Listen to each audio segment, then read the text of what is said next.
Okay, I think we're up and running.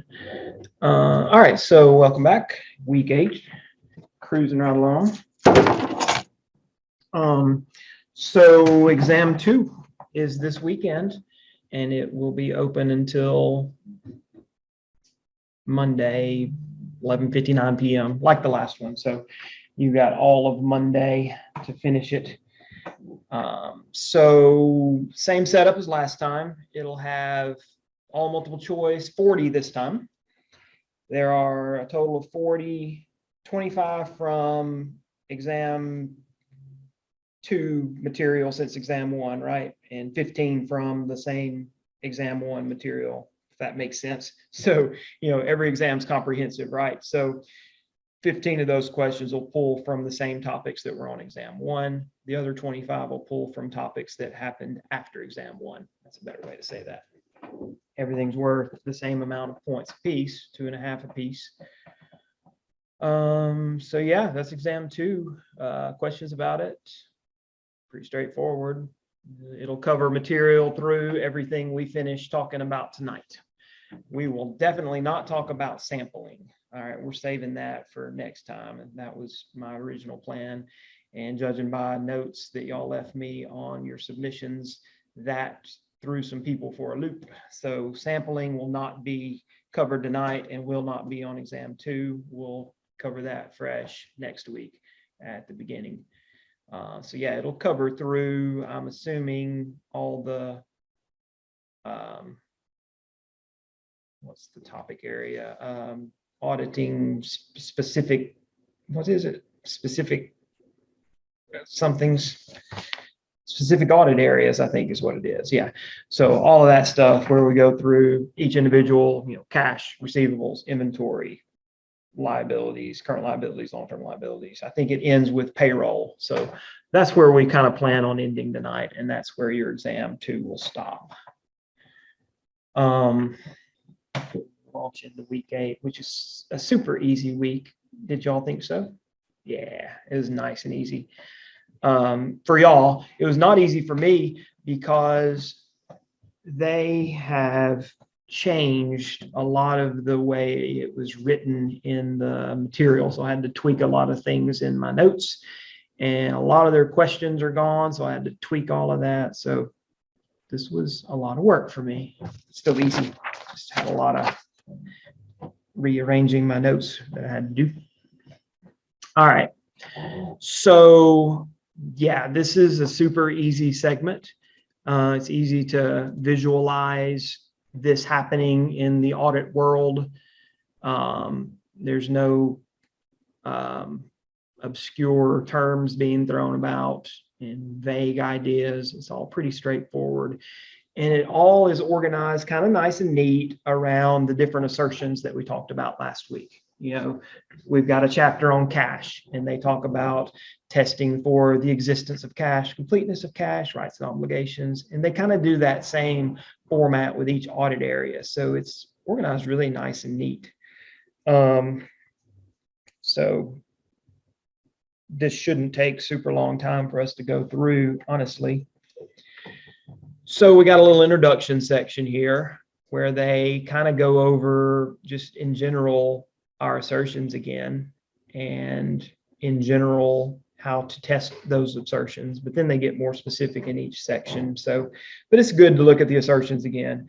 So when we're auditing account balances, we're going to be testing for existence, which again is, are the recorded items valid? I see numbers. Is there reality to these numbers that I can find? Right.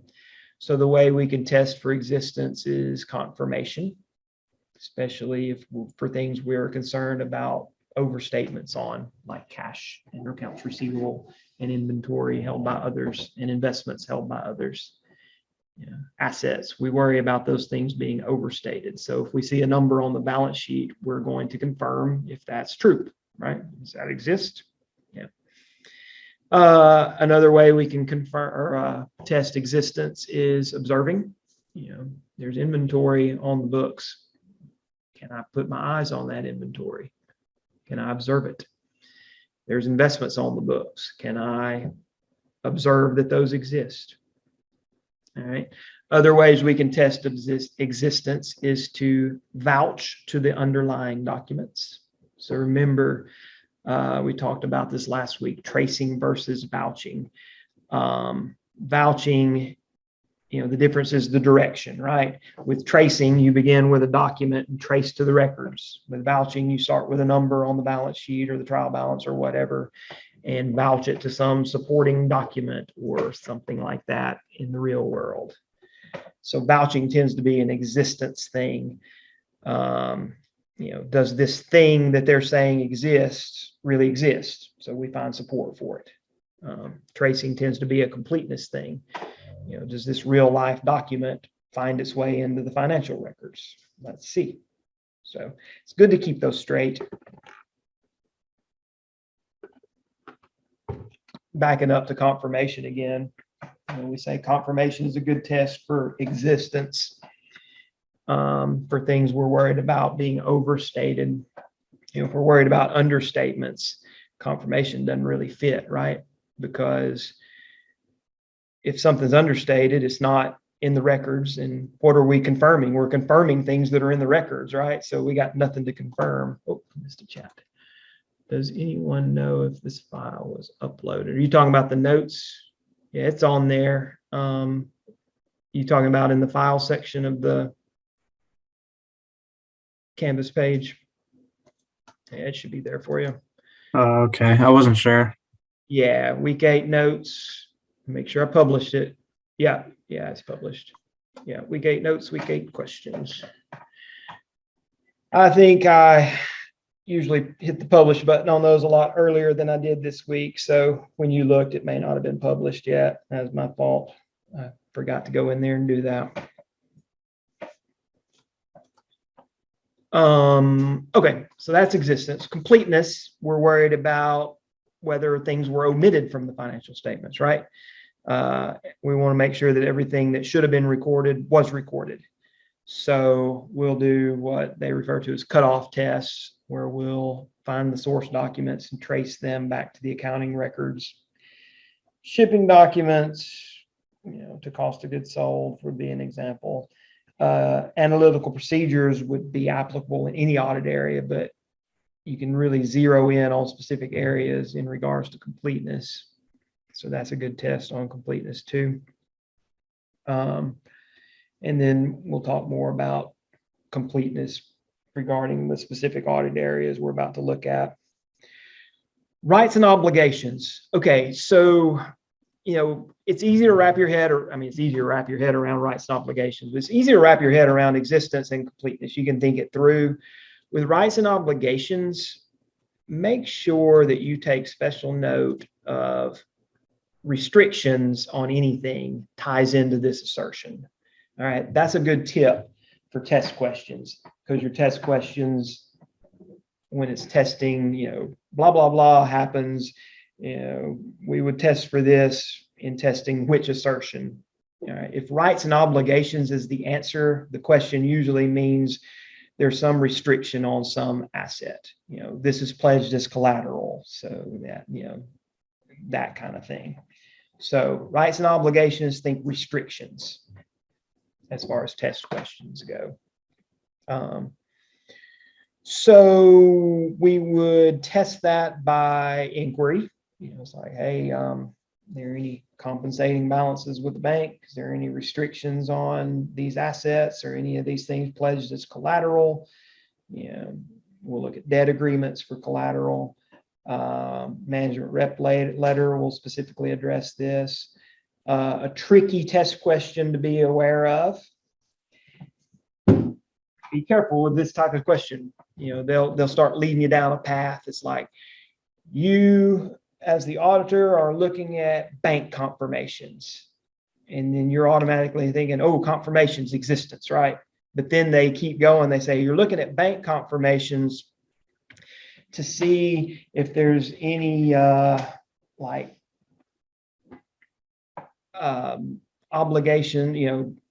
trying to get my words out, liabilities with the bank, and collateral pledged on any of those things. Like, so, don't immediately go down the road of existence if they start talking to you about bank confirmations, because with bank confirmations, you're going to be confirming, yes, the balance on any of the bank statements, but you're also going to be confirming any loans with the bank. And, if those confirmations talk about some collateral on those loans, then you're looking at those confirmations to test the rights and obligations assertion regarding those loans. So read carefully and don't automatically think, oh, confirmation existence. Well, yeah, it could be if they're talking about using those bank confirmations to look at the cash balance. But if they're talking about looking at the bank confirmation for any liens or anything like that, then you're in the rights and obligations area. So yeah, be careful, tricky questions like that. So yeah, we'll inquire about things from management and that kind of thing. Okay, accuracy, valuation, and allocation. We're basically talking math here, right? Did we crunch, did they do the numbers right? Did they calculate this correctly? Is their math okay? That's pretty much what we're doing with accuracy, evaluation, and allocation. So how can we test that in general? We can recalculate amounts. We can trace amounts to subsequent cash receipts or subsequent cash disbursements. That would give us an idea that it was the correct amount because that's what they ended up receiving or paying. Analytical procedures, such as looking at the aging of accounts receivable to see if allowances are reasonable, that kind of thing. Looking at published price quotations for fair value things. We're just wanting to make sure that those numbers are accurately computed and that things are reasonably and accurately valued and appropriately allocated. So that's what that assertion gets at. Classification is more the idea of, did we stick this in the right account, right? Not so much the right number, but is it in the correct account? So inquiries can kind of get at that, looking at lending agreements.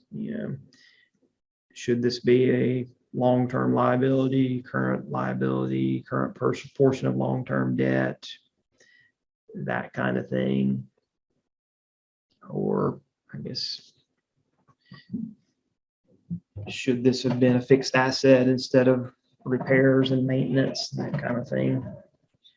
And then presentation gets at the idea of note disclosures and appropriately aggregating and disaggregating things and clearly describing things and that kind of thing. I guess that would be more the idea of current portion of long-term debt, honestly. I don't know. It gets kind of a fuzzy between classification versus presentation. Test questions would be more clear. Wouldn't be that much vagueness to those. And then wrapping it up with procedures. These were procedures relating to each of these assertions. There are procedures that apply to every audit area, such as considering the implications of internal control, segregation of duties, etc. We would always want to agree financial statement elements to any underlying accounting record. We want to always scan the journals and ledgers for any unusual item in any area. We would always want to make appropriate inquiries of management of all kinds of things and document those things in the rep letter.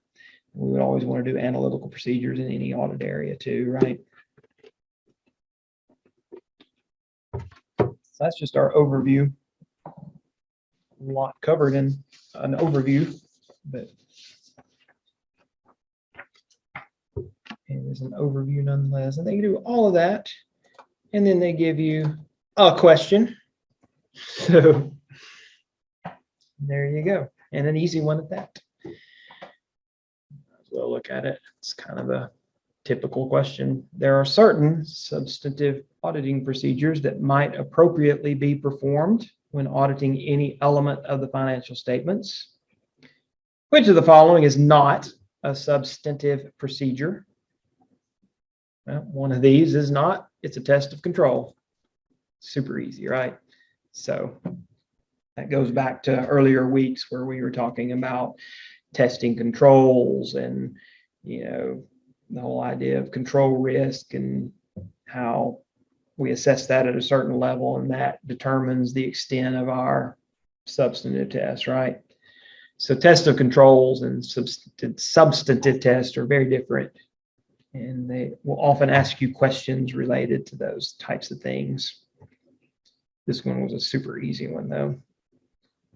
So let's move into the nuts and bolts of each section here. Cash to begin with. Auditing cash is easy. This is like entry level. You go into audit and they're going to stick you on cash probably. I remember my first day auditing at my job. I was on cash because it's easy. It's easy to understand. It's easy to do. You essentially have three things that you're kind of making sure they all match up. Your bank confirmation, bank statement, your bank reconciliation that management prepared, and the trial balance. If you can get all those to kind of match up and check off all the big items on the bank reconciliation, you're pretty much good. So yeah, cash is easy to audit.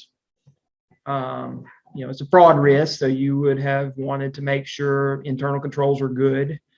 Stealing cash usually involves hiding the cash receipts.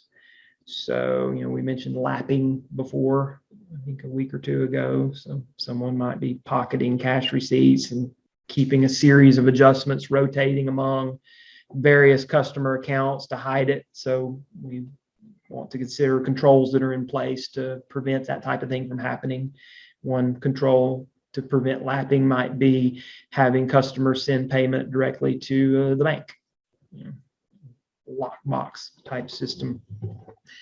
We've mentioned lapping before. That's kind of a classic fraud thing that they like to give you the term on. Kiting is another one that you'll often hear. Kiting, K-I-T-I-N-G. So that's a fraud you need to know too. So that's kind of recording cash in two places at once, just kind of put it simply. That's what kiting is. Perhaps you're transferring an amount from one bank account to another, but you leave it recorded in both banks. That's kiting. So it's easy as auditors to do a check to make sure that hasn't happened though. So, we want to kind of get a schedule of transfers between the banks and make sure deposits in transit and outstanding checks appropriately are listed on the bank reconciliation and appropriately clear and are recorded in the right time period. It's easy to deal with. Okay. Put my notes up. So nothing I'm saying is on your notes. I'm just kind of rambling. So what's our audit of cash? So we want to confirm directly with the bank, third party, more reliable, better than getting it from the management, right? We want to confirm the balance that is on the bank statement. And while we're at it, since we're already talking to the bank, we don't want to have to talk to them two different times for two different reasons. We're going to go ahead and confirm any loans with the bank too. So we're talking cash right now though. So what does this confirmation do? It confirms the cash balance that they're saying that exists, right? We've got a bank reconciliation that has the balance per bank and then all the adjustments that hadn't hit the bank yet, which will tie into the ledger, right? So we've confirmed that part of the bank reconciliation. We have confirmed the existence of cash, right? And then the other part of this confirmation is going to confirm liabilities. Completeness is what we're concerned with liabilities, right? We're not so much concerned with the existence of liabilities. If they're on the balance sheet, they exist. They don't have any real incentive to falsely report liabilities. They may have made an error, but probably not. All right, so we're going to confirm with the bank.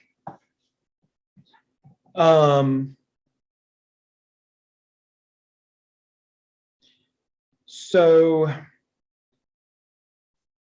then we're going to request what's called a cutoff bank statement approximately 10 days after the year end to test the reconciling items on the bank reconciliation. So we're wanting to see that any deposits in transit listed on the bank reconciliation were subsequently deposited where they were supposed to go.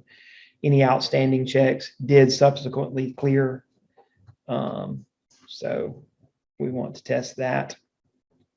We want to schedule out any interbank transfers to verify that both sides are appropriately accounting for it. So that's the kiting thing we were talking about. So we just want to make sure that cash isn't counted twice, as here and here. If they made a transfer and they didn't record it as disbursement here, but they did record it as being received here, it'll show up twice, right?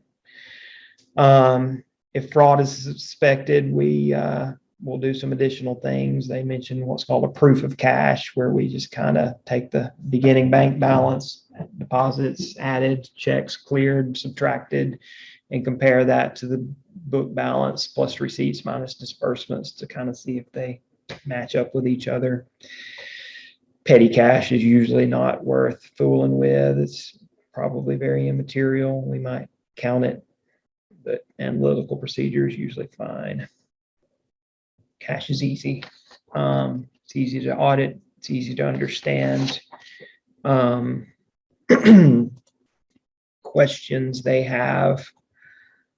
They put some really hard questions on here with this little setup right here. Oh my goodness.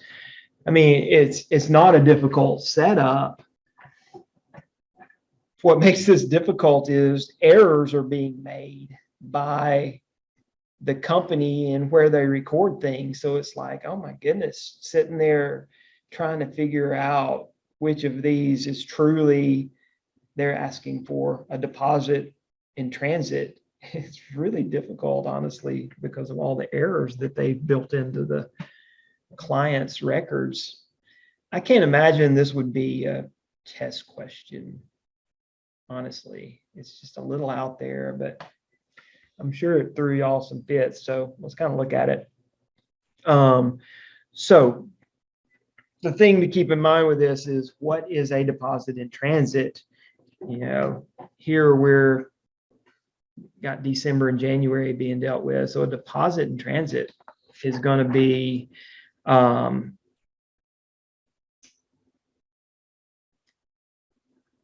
it happened in, you know, the reality of it, it did happen in December. The deposit was made, but the bank didn't know about it until January, I guess would be the simplest way to put that. We did this in December, so we needed to record it in December. Whether the bank knows about it yet or not is irrelevant to what we should have recorded, right?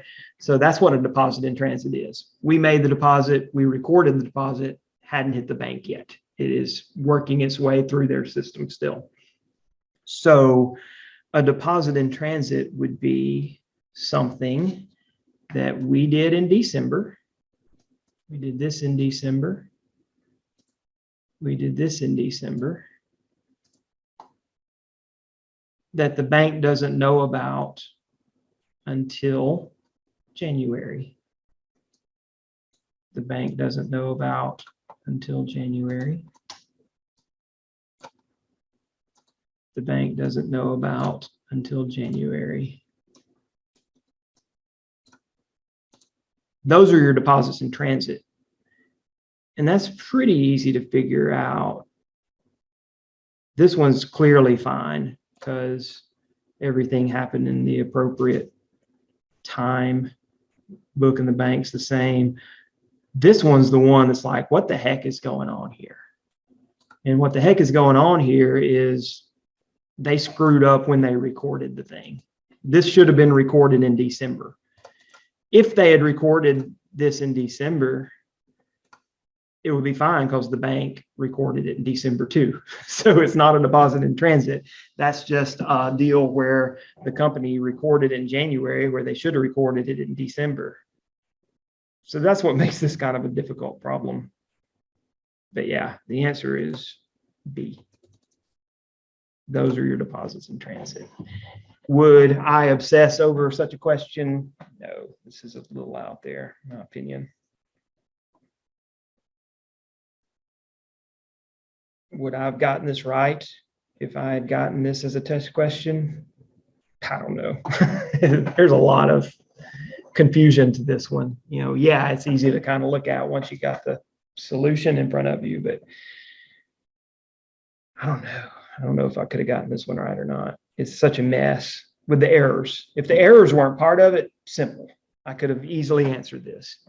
But with the screwiness going on with this one, and I think they honestly kind of screwed this one up too with the way they recorded it. These different book numbers here. So that's what made this one really hard. So yeah, I wouldn't worry too much about that. How about number 3, same setup? Which of these might indicate kiting? I don't even know if we want to rack our brains over this one. I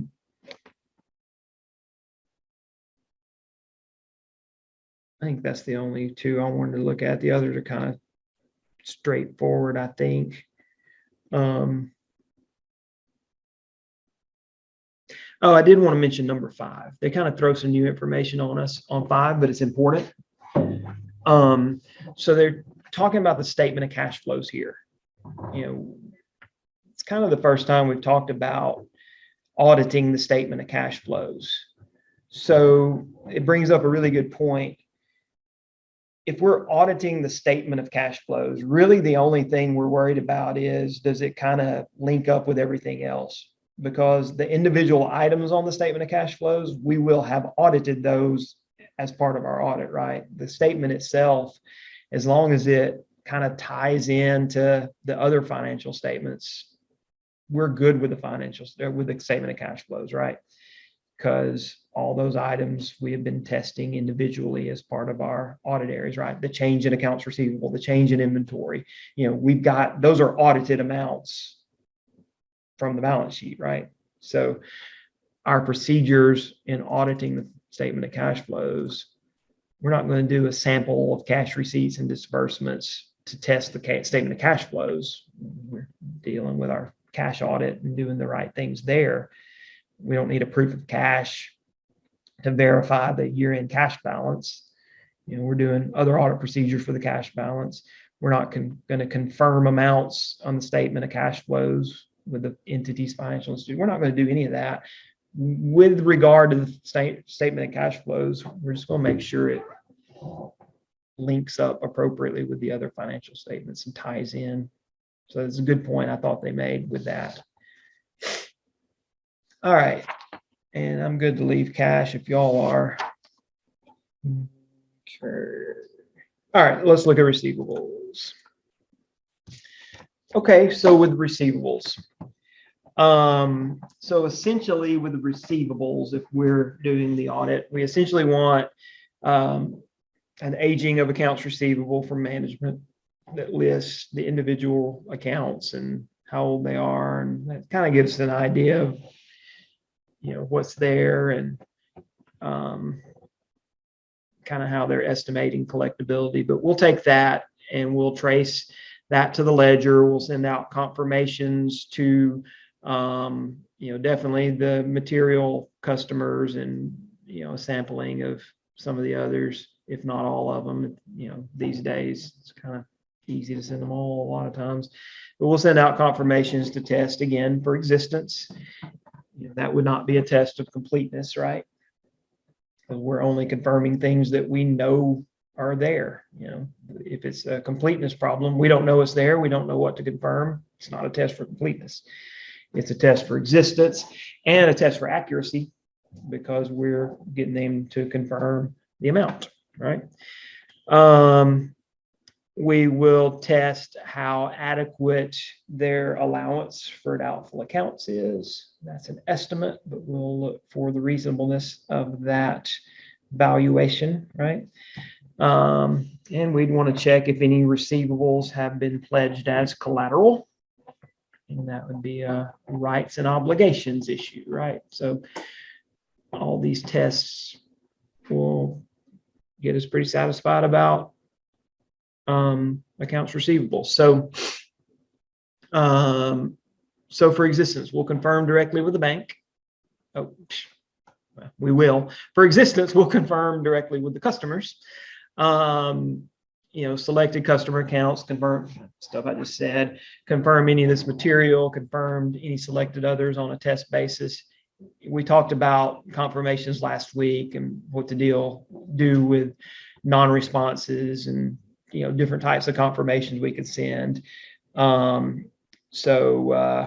We have procedures to do if there's no response. We can trace to subsequent collections on those accounts, that kind of thing. And we'll always verify that subsidiary ledgers agree with the general ledger. For accuracy and valuation, kind of repeating all the stuff I just kind of was rambling a second ago, but it's okay. We'll evaluate the reasonableness of those estimates. Confirmations, valuation is important, as any estimate is, because there's room for biases and things like that. Confirmations that we're sending would only relate to gross amounts. They might confirm, yep, that's what I owe. Nope, that's not what I'm paying, So, confirmations would only relate to those gross amounts. We need to do additional procedures to assess net realizable value, right? So we would review that aging of accounts receivable. We'd perform analytical procedures. We would inquire about any delinquent items. We would look at adjusting journal entries for write-offs, make sure they were appropriately authorized. Things that would obviously come to your mind if you were trying to check for how valid those balances are, right? Completeness is a little harder to get at. We can look at shipping documents for the last few shipments before the year end. Those would probably have been purchased on credit, so we might want to see where those are on the balance sheet. Are they listed? So that's a good test for completeness. And a good test for cutoff to make sure they're recorded in the correct period. Rights and obligation, that's where we're looking at loan agreements to see if there's any pledges as collateral. We would always inquire management about things like that. And we would also ask them about shipments on consignment that are not actual sales, that kind of thing. Types of things we'll do for inventory as well. Classification and presentation, more inquiries about maybe if there's any receivables due from employees or due from management that should be presented separately, any related party transactions that we need to make note disclosures about, that kind of thing. Pretty easy stuff. Let's see what test question or example questions we want to kind of highlight here.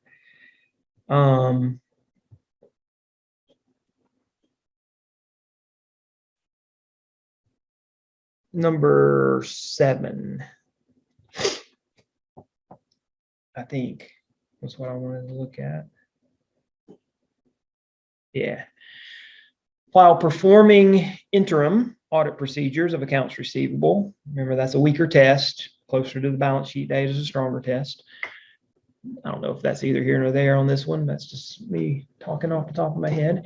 Numerous unexpected errors are found, resulting in a change of risk assessment. So we're saying this is looking risky. Which of the following audit responses would be most appropriate? So we're looking for a procedure where we are beefing up our procedures, right? We did this weaker interim test and we're like, this isn't working out. We need to do stronger testing, right? So which of these is going to be us beefing up our procedures? A says we're going to move detailed analytical procedures from year end to interim. All right, so analytical procedures are kind of a weak test to begin with. Anything going from year end to interim is weaker, right? So no. B says increase the dollar threshold of vouching customer invoices. So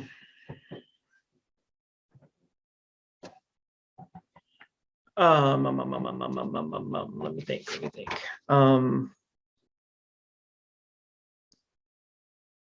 Increasing the dollar threshold of something.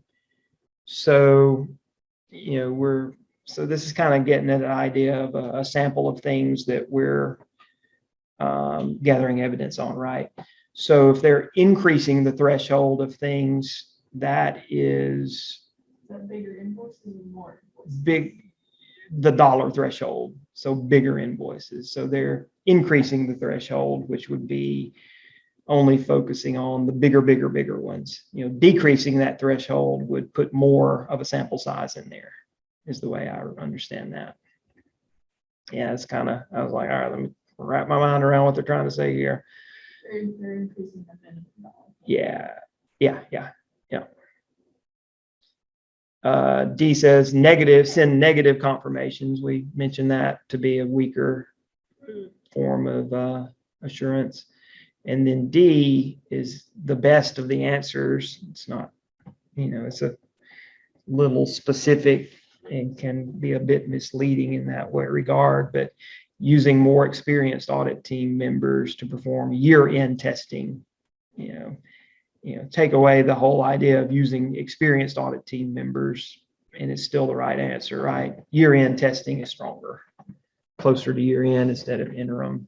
Using experienced rather than rookie team members would, I guess, make it even stronger.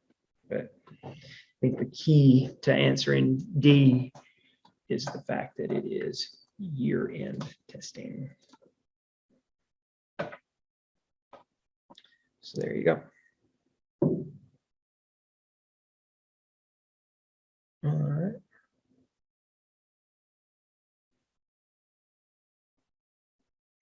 That's the only one I noted to look at, really. Not that the others are not, the others are fine too.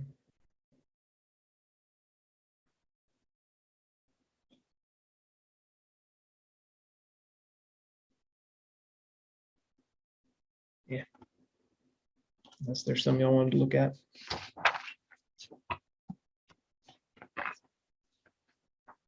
All right.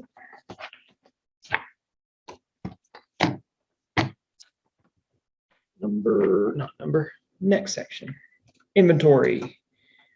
All right. So we're interested in existence. We're interested in completeness. Interested in a lot of things. So, with existence, we're going to want to participate in the client's physical count of inventory. We're going to want to observe inventory to test for existence. There's numbers on the balance sheet. There's reality behind those numbers. So the client's going to count inventory. We're going to observe them taking inventory, and we're going to take our own independent test counts. They make the point, and this is a very good term to tuck away, a dual purpose test is at the same time, you're both testing controls and doing a substantive test. It kind of serves a dual purpose. So here we are getting good information about their controls, and we're getting substantive information about, existence and that kind of thing. It may be that we can't actually attend the physical inventory accounting, so we would make physical counts on an alternate date and perform audit procedures on the intervening transactions, that kind of thing. If there's material amounts of inventory in a public warehouse, you can confirm those things with the custodian, or if it seems riskier, you could consider your own physical observation of that. But yeah, you just want to test things, select inventory listing items and agree those to the count tags in your own count sheets. That's kind of your source documents. Those count tags represent reality, right? They kind of think about them being stuck onto the inventory. They're not. And we would want those tags to be sequentially numbered so we can make sure they're all accounted for. So yeah, existence, obvious things. Completeness, go the other direction. The inventory is there. There are count tags related to each of those. Select count tags and make sure those are listed. Pretty simple, right? That way you can make sure nothing's been omitted. And then cutoff tests, look at receiving documents, look at shipping documents, make sure everything is appropriately in inventory if it should be, or out of inventory if it should have been out of inventory. And that all will depend on your good old thing you learned back in principles about FOB shipping point and FOB destination. I don't know that they would make you know that specifically, but they could. So think about FOB shipping point versus FOB destination. The term tells you when ownership changes hands, right? FOB shipping point means it is no longer yours once it's shipped, and then it becomes your customer. FOB destination means it's no longer your inventory once it reaches the destination. So it is still yours while it's in transit if you're the seller. So that term tells where ownership changes hands. Does it change hands at the shipping point, or does it change hands once it reaches the destination? So it's really easy to keep straight. But as an auditor, you would want to know, as you're looking at those shipping documents, what are the shipping terms, and that will determine whether it needs to be in your inventory still or not. So do keep that in mind. And then when it comes to valuation, FIFO and LIFO is going to come into play. That's going to be important for you to know on how to value this thing. Obviously, selling prices are neither here nor there for us on this. We are interested in the cost, right? Inventory is recorded at cost. We don't care how much the selling price is. But yeah, FIFO, LIFO, weighted average, whatever, that's going to be something we're going to need to want to know, because we're going to want to recalculate some of these quantity times cost to verify the accuracy.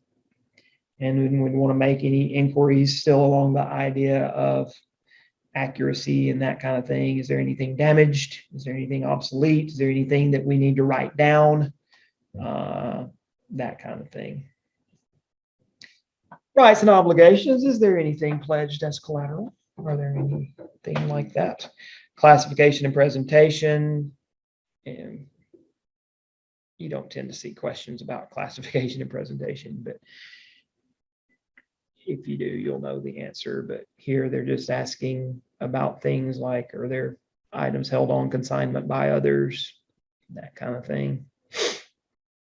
And then at the end here, there's a little snippet that I think we've talked about before earlier in the semester about being unable to verify beginning inventory, but you can verify the ending inventory. You might have to, you're good to give an opinion on the balance sheet because that's, snapshot as of December 31st or whatever, that you can test those amounts.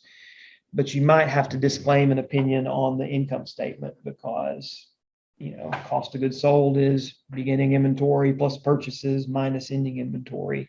If you don't know your beginning inventory, you may not be happy with whether cost of goods sold is fairly presented or not. If that's the case, you might have to disclaim an opinion on the other financial statements other than the balance sheet.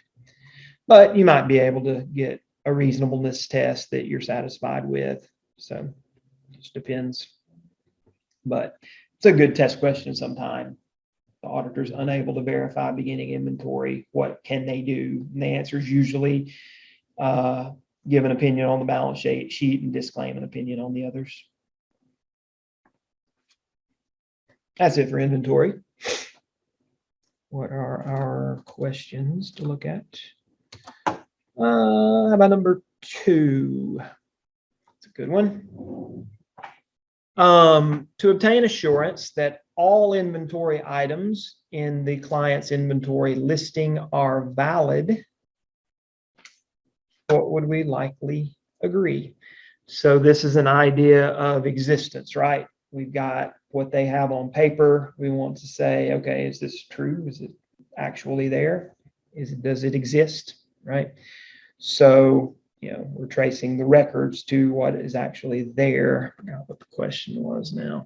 To obtain assurance that all inventory items in a client's inventory listing are valid. An auditor most likely would agree. This is real easy.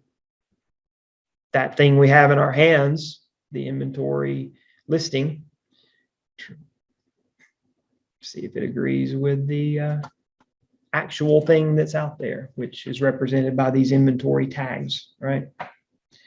So kind of a classic type question, you're testing existence. You go from here to here. With number 4, it's kind of the opposite. The purpose of tracing the tags to the listing. So now we're taking what actually exists to see if it's in the financial statements. We're testing for completeness now, right? But this is still a super easy question. We just want to see if the things represented by those tags were included in the listing. So these are easy questions to answer the way they wrote them, but it covers really important concepts. And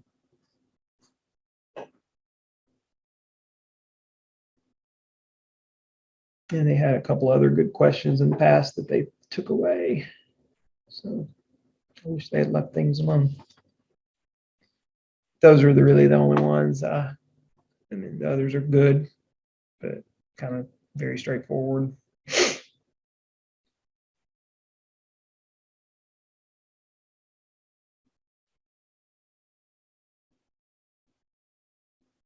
You know, 5, things you can easily reason through. In an audit of inventories, an auditor would least likely verify that A says all inventory owned by the client is on hand at the time of the count. That's not going to help. There are things that might be en route somewhere else with shipping terms of FOB destination. So, we're not going to verify that everything has to be on hand at the time of the count. There may be things that we own that's in our inventory that's in someone else's building on consignment to them. So that's something we're not going to verify because it doesn't have to be true. The other things do need to be true, right? They do need to use proper inventory pricing. They should say costing there. They do need to make sure the financial statement presentation is appropriate, obviously.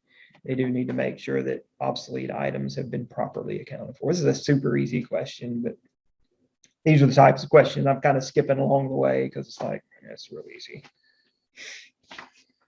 So I'm good with the inventory section if y'all are.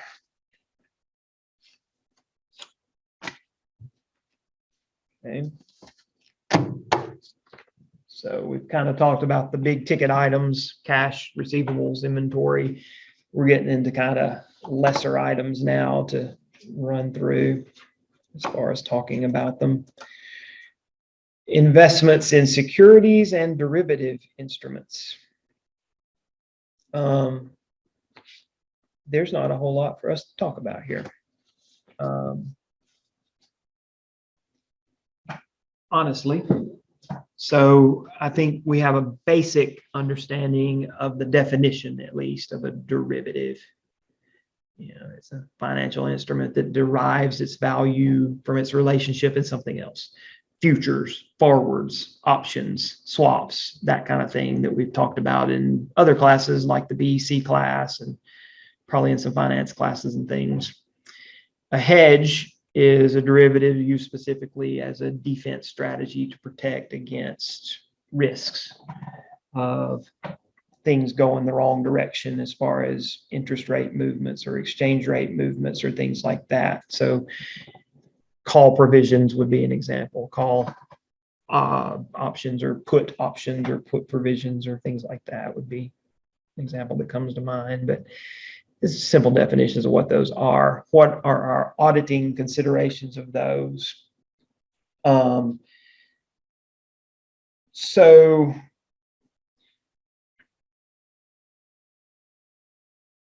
these things have to be valued.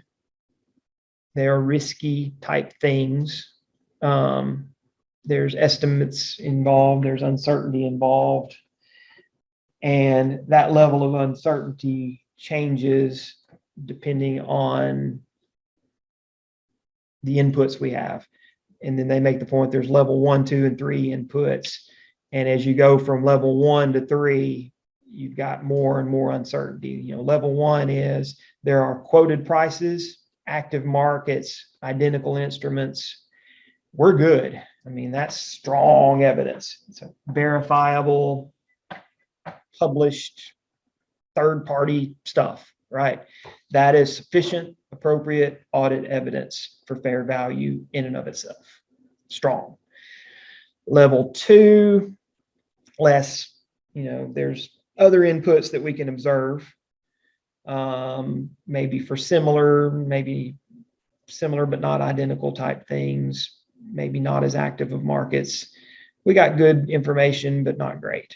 Level three, unobservable. So more and more uncertainty. So our responsibility is to understand how management makes its valuation, evaluate whether it's reasonable. And, you know, I don't think I have this in notes, but there's certain disclosures that GAAP requires. Yeah, I can make it. There's certain disclosures that GAAP requires for things like this, like things that management intends to be hedges for sure. So we need to check on all that. But yeah, in a nutshell, that top thing right there, understanding how they make their valuation and see if it's reasonable. Yeah, that's pretty much the thing.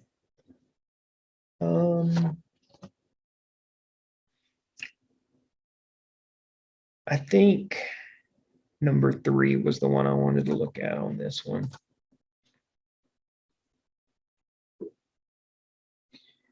Because I thought it was a little weird, and it was weird, so I kind of hesitated because it was weird. But then it's like, this is really the only one that makes sense. Plus, it would definitely work. So I kind of wanted to run through that one for a second.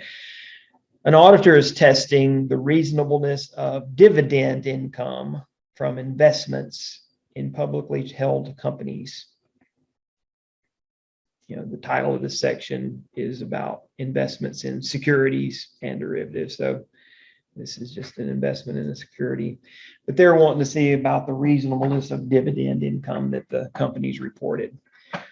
The auditor most likely would compute the amount that should have been received and recorded by the client by doing what? Reading the board of directors minutes. That's not going to give you reliable, if any, information, right? Confirming the details with the investee company's registrars. No, we're not going to send a confirmation to them. Why? Because we can easily do C, electronically access the details of dividend records on the internet. Seems stupid as an answer to a question, but that's what you could do. You don't have to overcomplicate these types of things. It's like, all right, dividend income. Well, they got stocks here. Let's see what pay dividends. Yep, looks reasonable. We're good. Yeah. Looking at the bank statement's not going to tell you a dang thing. So there you go. All right. Yeah, you know, I think the notes that I took from this section all had to do with derivatives and things. And the questions from this section had zero to do with derivatives and things. It all had to do with investments. It's all pretty straightforward.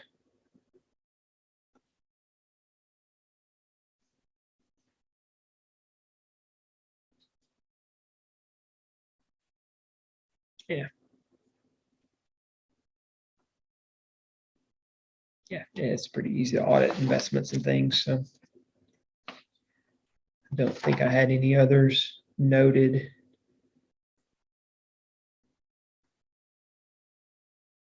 Yeah.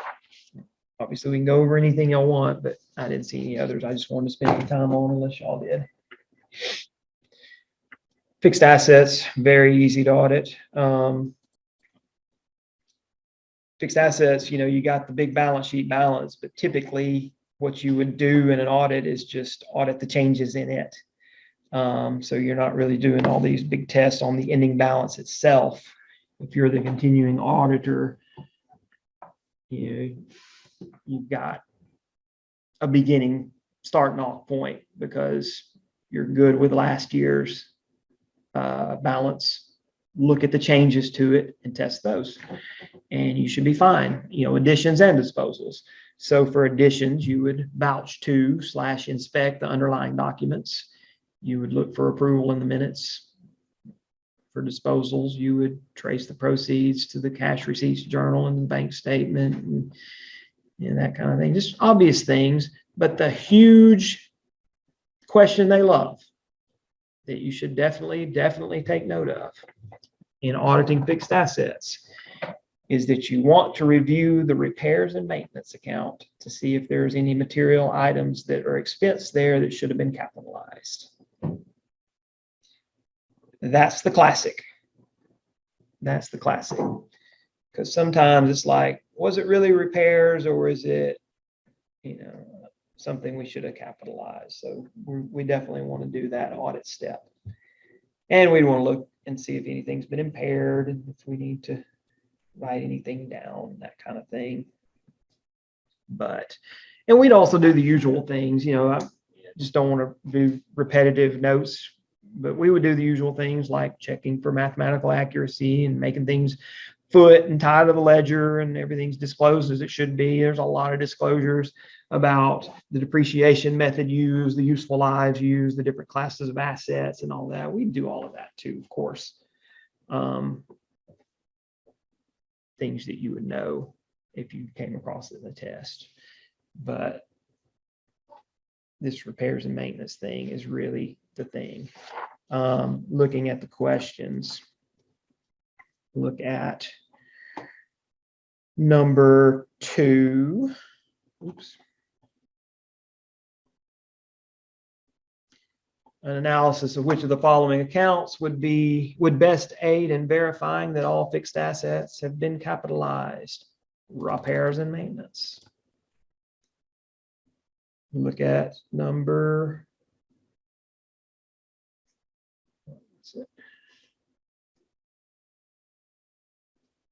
5.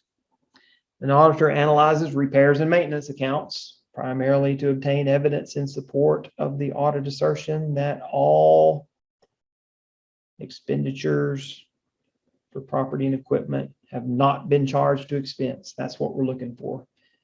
Not necessarily looking at that to see that it's in the proper period.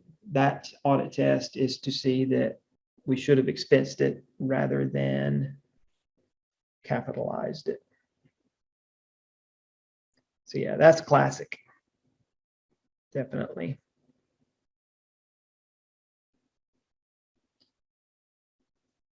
All right, moving on.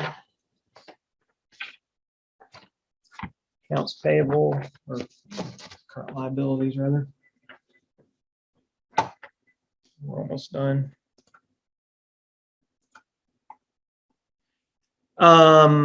So there's not a whole lot of risk that somebody's going to put liabilities on the book that were not real. So we're not really worried about existence so much when it comes to liabilities. Our main concern is completeness. So you'll see a lot of questions about a search for unrecorded liabilities near the end of field work. That's the big ticket item there for test questions on current liabilities. A search for unrecorded liabilities near the end of field work. We'll review cash disbursements that happened after year end and say, okay, what were those for? Was that something that was owed as of year end before? Was it recorded? That kind of thing. We'll look at unpaid invoices and make sure that those are properly reflected as payable, and we'll do inquiries of management. That's the big ticket item on accounts payable test questions right there. The rest of this is obvious, typical stuff we've talked about over and over with everything. Existence and valuation, valuation particularly, verify the math. Could confirm, but we don't do that typically because there's not a whole lot of risk on existence. We might vouch a few items to the invoices just to throw in an extra test of making sure everything's fine, right? Rights and obligations, looking at the terms, asking about related party transactions. Other payables like wages payable, dividends payable, interest payable, and the local procedures usually will cover it. do a little recomputing. Pretty easy stuff. Looking at the questions. Oops, I was already there. Number 2. Which of the following audit procedures is best for identifying unrecorded trade accounts payable? All right, so unusual relationships, no. Reconciling vendor statements to receiving reports, all that, no. Reviewing disbursements after the balance sheet date to see if it was properly applied, that's exactly what we do. That's a classic. Investigating payables recorded just prior to and just subsequent to the balance sheet date to determine whether they are supported by receiving reports. No, not for this. Right? So it's just kind of a classic. And they have the same exact question as number 3. Look, that's the answer. They just made it A this time. Same answer choices. D is B. A is C, B is D. I did that several times. They do that every now and then. Past years, like, I kept trying to go back. Yeah, they need to go clean up in there a little bit, don't they? Number 4, which of the following procedures would an auditor least likely perform before the balance sheet date? Confirming accounts payable. Something they're just likely not going to do, period. They're not worried about the existence of accounts payable, which is what confirmation would test. But you could confirm, because look at number 5. When using confirmations to provide evidence about the completeness assertion for accounts payable, the appropriate population most likely would be what? And that goes back to what we confirm, anything we confirm, right?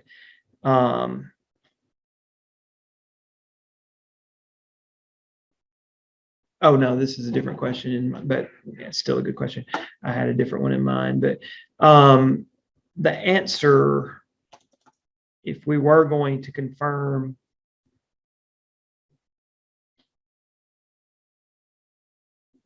to test for completeness, we can't get a listing from the financial statements to test for completeness, right?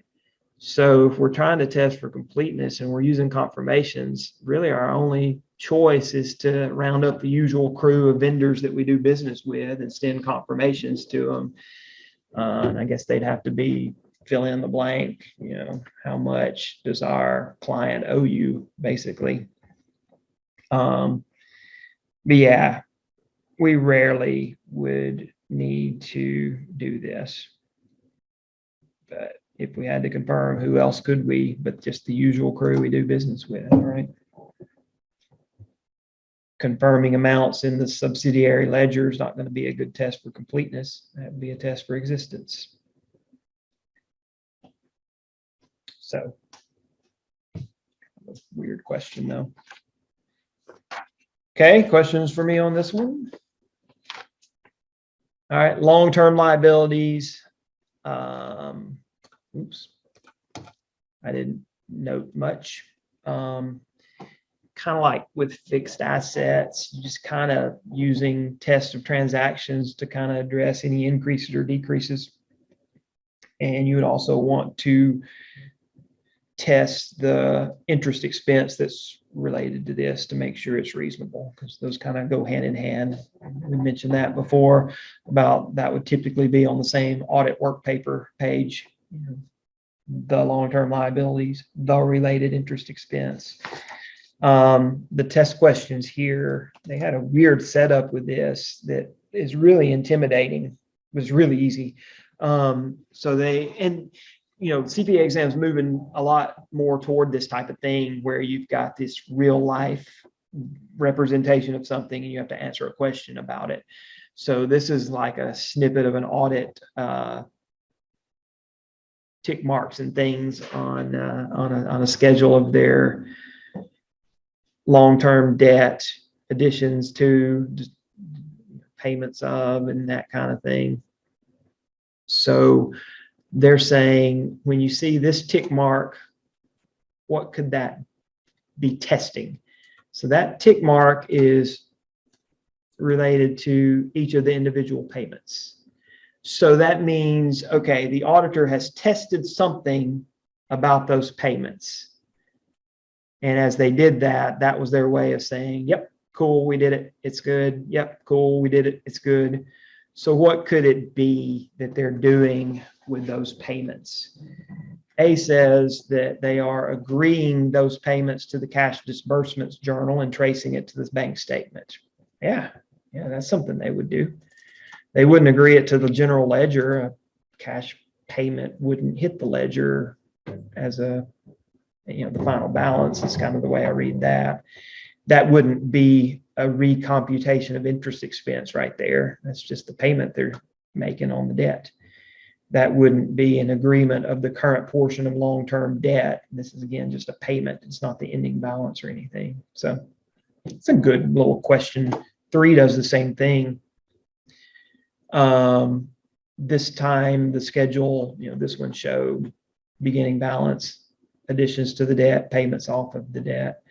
This one shows beginning balance, the expense related to the debt, payments on the debt, and the ending balance. So it's a different schedule.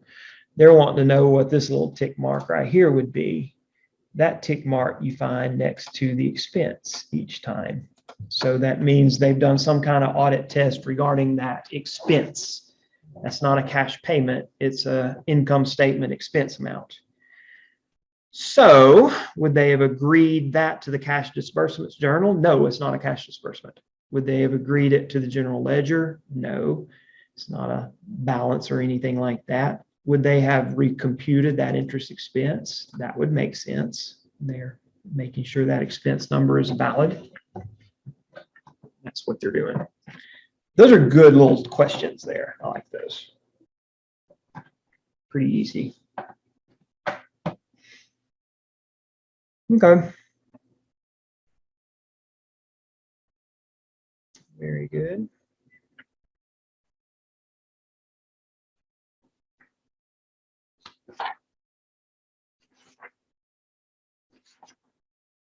Equity.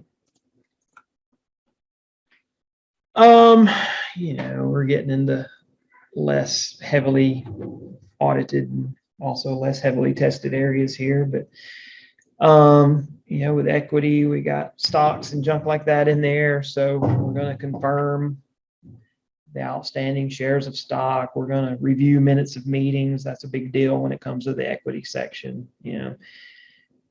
Transactions in the equity section are usually going to be found in the discussions in the minutes of the meetings, right? Issuing additional shares of stock, repurchases of stock. Those are all authorized in those board meetings and things. So that's going to be a big audit test for equities, just reviewing those minutes of the meetings. Inquiries, and then I think they're getting a little out there, but accounting for certificate numbers to establish that no unauthorized shares were issued.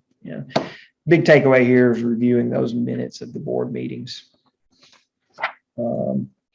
And as you can see from the test questions, if I remember right, number 2, in performing tests concerning the granting of stock options, an auditor should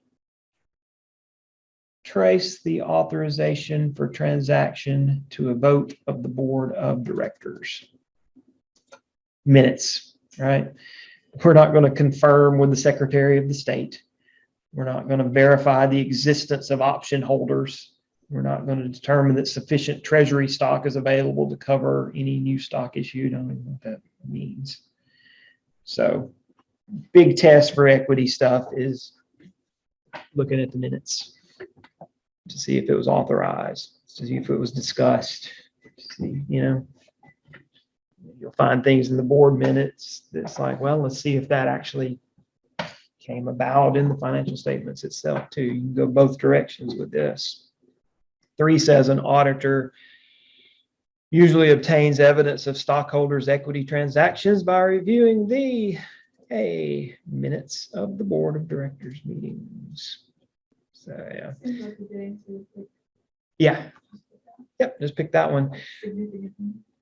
4 is a good one. During the audit of an entity's equity accounts, the auditor determines whether there are restrictions, and that should cue in your head, oh, restrictions, rights, and obligations, right? So there you go. So pretty good, easy stuff there. All right, one more, right? Payroll. We'll hit the road.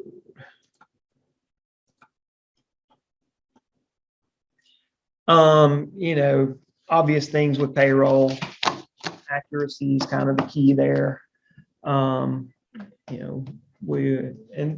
kind of always enjoy doing these in audits is the payroll stuff, looking at the employee files to see what they are, what they make as according to the employee file, and then just getting in there and recomputing stuff, and it's kind of easy. But yeah, we'll look at personnel records, and we'll look at what their compensation level is and that kind of thing.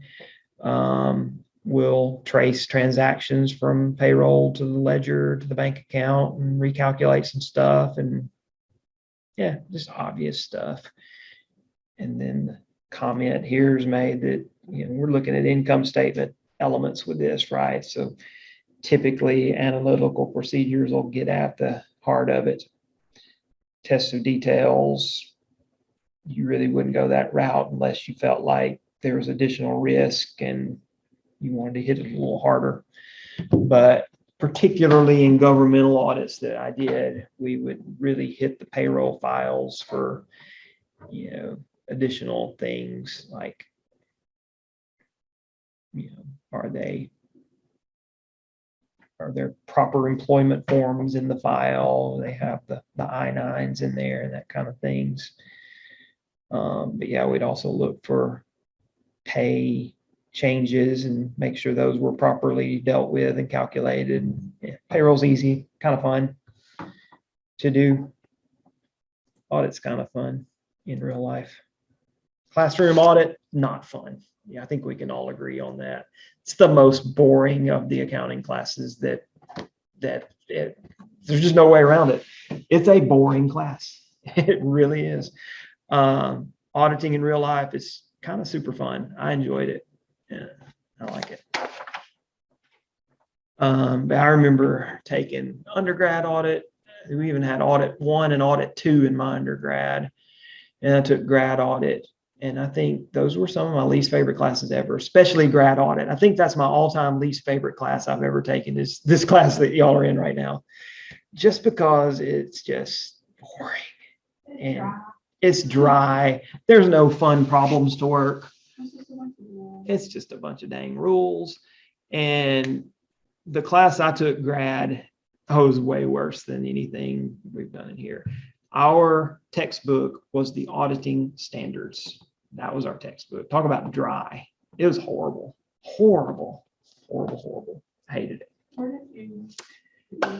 My master's degree was at University of Tennessee at Martin.